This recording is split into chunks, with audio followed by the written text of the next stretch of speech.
Bonjour, vous écoutez le podcast de Virage. On vous donne des pistes pour aller de l'avant et ça se fait parfois à contre-courant. Si face à un problème, quel qu'il soit, vous vous êtes déjà dit « j'ai tout essayé, rien ne va, je ne sais plus quoi faire », alors vous êtes au bon endroit. Je suis Marina Blanchard, psychologue, formatrice et fondatrice de Virage. Mon école s'inscrit dans la lignée de celle de Palo Alto, c'est-à-dire de la thérapie brève. Et je suis Peggy Van Lierde, chef d'entreprise, journaliste et coach en développement personnel. Ensemble, nous vous proposons des réflexions pour avancer autrement. On va parler de la peur de reprendre le volant après un accident de voiture. Alors peut-être que ça vous est déjà arrivé, malheureusement, d'être victime dans un accident de voiture, que vous soyez au volant ou que vous soyez passager. Et suite à cet accident, ça laisse des traces, parfois physiques, mais parfois aussi psychologiques. Et de telles traces que certaines personnes sont même effrayées à l'idée de remonter dans la voiture, éventuellement de reprendre le volant. Et donc là, un travail long s'annonce. Pas forcément long, ça va dépendre effectivement, en fait ça va presque dépendre de la longueur pendant laquelle ils se sont empêchés de reprendre le volant. Donc c'est vrai qu'on parle toujours de la chute de cheval et on dit il faut remonter sur le cheval le plus rapidement possible quand on tombe d'un cheval. Ben, c'est un peu la même chose pour la voiture. Plus vite le volant, après ça, on ressasse un peu moins. Oui, j'ai envie de dire c'est ça. Au plus vite quelque part on reprend, au moins on va installer la peur. Parce que la peur s'installe aussi dans l'évitement lui-même. C'est-à-dire que le fait de ne pas le reprendre tout de suite, on est en train de commencer à s'envoyer le message, en fait, je ne suis pas capable de le reprendre, c'est dangereux, etc. Et moins je le reprends, et plus, j'ai envie de dire, moins je le reprends, et les jours passent, les semaines, les mois, plus ça va être difficile, et donc plus le travail risque d'être long. Alors après, paradoxalement, il y a des personnes chez qui ça peut aller plus ou moins vite. Ça dépend aussi de la personne, parce que j'ai une patiente qui avait vraiment arrêté longtemps. Elle a eu 2 accidents de voiture. Au premier, elle avait continué à conduire, mais elle a eu un deuxième. Et chaque fois, elle était pas en tort. Donc chaque fois, elle était un peu victime. Une voiture lui était rentrée dedans. Enfin, chaque fois, une voiture lui rentre dedans, alors qu'elle a l'impression d'avoir tout bien fait. Et donc, c'est évidemment très angoissant parce qu'on se dit, j'ai beau bien conduire, en fait, ça peut m'arriver. Elle était quand même assez choquée. Et donc, la deuxième fois, elle avait eu du mal et ça avait pris quand même un certain temps. Et donc, c'est certain que plus on évite de le reprendre, plus, j'ai envie de dire, on confirme le danger à l'intérieur de nous, on confirme notre peur et on s'envoie ce message, je ne suis pas capable. Mmh. Et d'ailleurs, c'est intéressant aussi, parce que ça a déjà arrivé plusieurs fois aussi, que le patient vient en consultation, il me dit qu'il ne peut pas conduire, je lui demande comment il est venu, et donc il me dit, ma sœur, mon mari, me conduit, est dans la salle d'attente, etc. Et donc souvent, j'appelle le proche qui a la gentillesse de conduire la personne, et je lui explique aussi comment lui-même, en aidant la personne, et en voulant évidemment bien faire, il est en train de renvoyer à l'autre, tu n'es pas capable de conduire. Mmh. Et donc, c'est vrai que c'est important parce que au plus on l'aide, au plus, malheureusement, de nouveau... l'aide, c'est vraiment... Il y a un double message, qui est un message de « je suis là, je suis disponible pour toi, je suis prêt à te donner du temps, etc. » qui est chouette, qui est un message d'amour. Mais à côté, il y a un message de « je te confirme que tu n'es pas capable ». Et donc, les personnes qui veulent aider, donc peut-être dans votre entourage, peut-être vous-même, vous n'êtes pas la proie de cette peur de conduire, mais peut-être que vous aidez. Et je pense que c'est important de prendre conscience qu'en aidant l'autre, en fait, on ne l'aide pas. On lui maintient un peu comme, je ne sais pas si on utilisait tout le temps une béquille, on ne va pas remuscler la jambe, quoi. Et donc, on le maintient un peu dans cette position. Et puis une position qui peut finalement avoir des bénéfices secondaires aussi, si on va encore plus loin, se dire, en fait, pourquoi je le ferais, puisque quand même, mon mari me conduit partout, par exemple.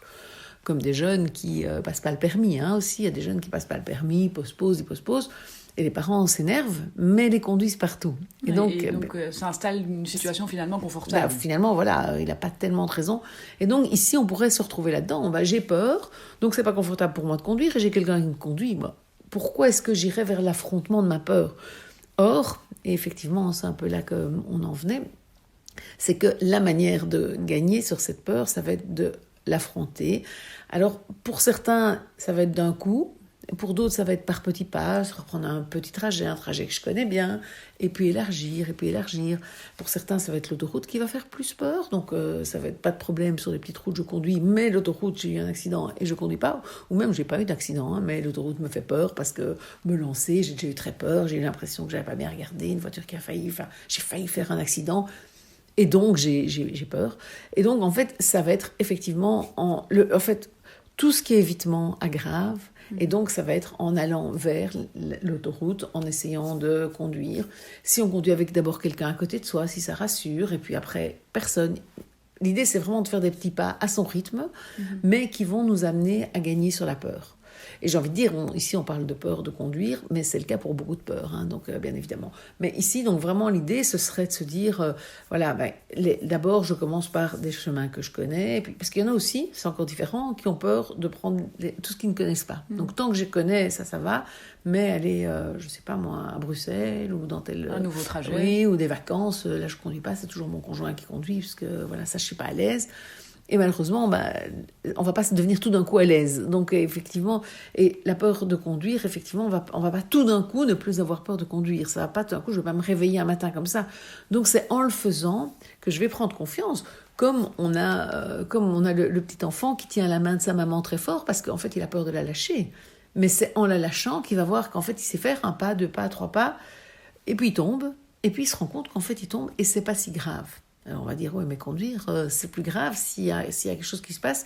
Et c'est vrai qu'on peut choisir de ne plus conduire. Et c'est aussi une possibilité de se dire, voilà, je suis tellement incapable de prendre le risque d'avoir un accident, parce que conduire, c'est prendre le risque d'avoir un accident. Quand tu conduis, tu es venu ici, tu as pris le risque d'avoir un accident, moi j'ai fait la même chose, voilà, on prend ce risque-là, et donc il y a un risque à accepter, effectivement. Si on veut ne plus du tout l'accepter, c'est une autre possibilité, et c'est vraiment se dire, voilà, je ne conduis pas, et je prends le train, et ce sera tant mieux pour la planète.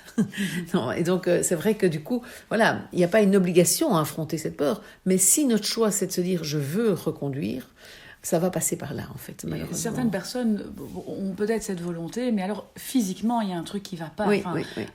Et là, là c'est sans doute quand il y a vraiment un peu un traumatisme, hein, et cette peur qui est devenue tellement, tellement envahissante, que je me mets derrière mon volant et je ne sais même pas mettre le contact, quoi. Je n'arrive pas à démarrer, je n'arrive pas à aller plus loin. Tout à fait. Mais du coup, là, j'ai encore envie de dire, c'est peut-être pas un podcast qui va les sauver, ça j'ai quand même envie de nuancer. Maintenant, j'aurais tendance à dire à ces personnes-là de justement se mettre derrière leur volant, pas démarrer, attendre et observer tous ces signes qui viennent. Parce que souvent, ce qui se passe, c'est qu'on se met, comme tu dis, derrière le volant, je sais pas, on a la boule au ventre, on tremble, on se sent super mal, on a des sueurs, enfin voilà.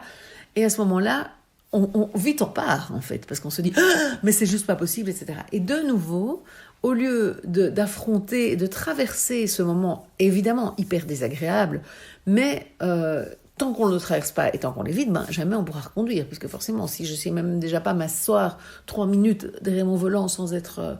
Donc, en fait, ça veut dire que je vais devoir vraiment m'obliger à me dire, voilà, à la limite, même prendre un carnet, noter, et observer tout ce qui se passe, comment ça se passe, comment je ressens.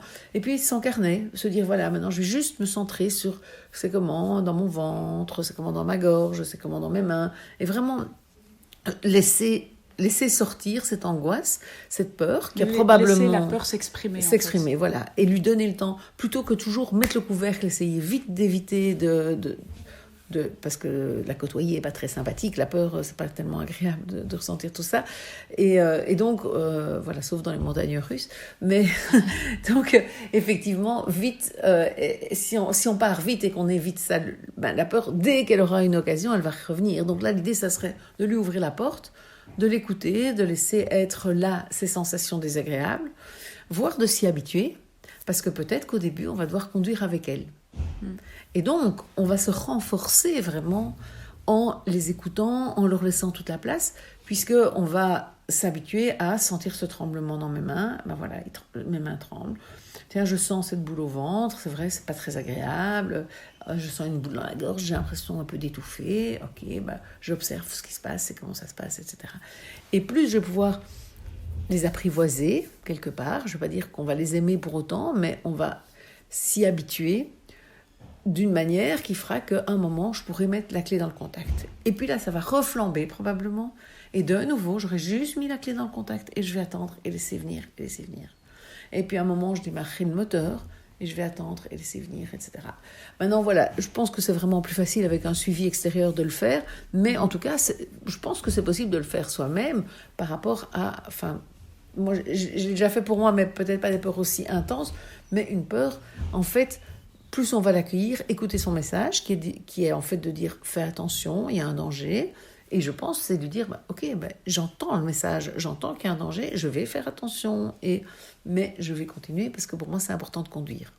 Mais de nouveau, on revient à cette question, à quel point j'ai envie de conduire ? Parce qu'évidemment, voilà, on peut avoir tellement peur que... Enfin, voilà, moi je dis moi j'ai la phobie d'être sous l'eau avec un objet au-dessus de moi, où je sais que je ne ferai jamais de la plongée sous-marine. Maintenant, c'est moins gênant que la conduite automobile, évidemment. Donc, c'est sûr que... Oui, parce qu'il y a un petit deuil à faire de la liberté de mouvement, quoi, par exemple. Voilà, oui, c'est ça exactement. Ça dépend des autres, ça dépend où on habite aussi. Maintenant, voilà, on peut aussi se dire, je m'installe au centre d'une ville où je fais les choses en métro, en tram, en bus. Et quand je vais aller plus loin, je vais en train, ou bien je vais avec d'autres. Enfin, voilà. Et donc, je pense qu'on peut tout à fait se passer de voiture. Il y a des gens qui le font, ce choix-là, au niveau écologique. Donc, c'est possible de le faire. Donc voilà, c'est un choix. Mais si on veut retrouver cette mobilité, cette possibilité de conduire, ne fût-ce que ponctuellement, il va falloir s'y atteler. Et c'est vrai que ça, le fait de ne plus faire, pour plein de choses, c'est sûr qu'on nourrit notre peur, on rend... C'est comme si il y avait un fantôme à qui on donne à manger, quoi, et qu'on rend de plus en plus grand, et ça nous fait de plus en plus peur, parce que moins je le fais, et plus j'ai peur. Et voilà, c'est le cas pour je sais pas, pour des usages de l'informatique, enfin pour plein de choses. Si je ne fais pas parce que je me dis je suis pas capable, etc. Moi je le fais, moi je suis capable, ce qui est évidemment logique. Et donc je nourris l'appréhension, la peur ou la panique en fonction du degré où ça en est.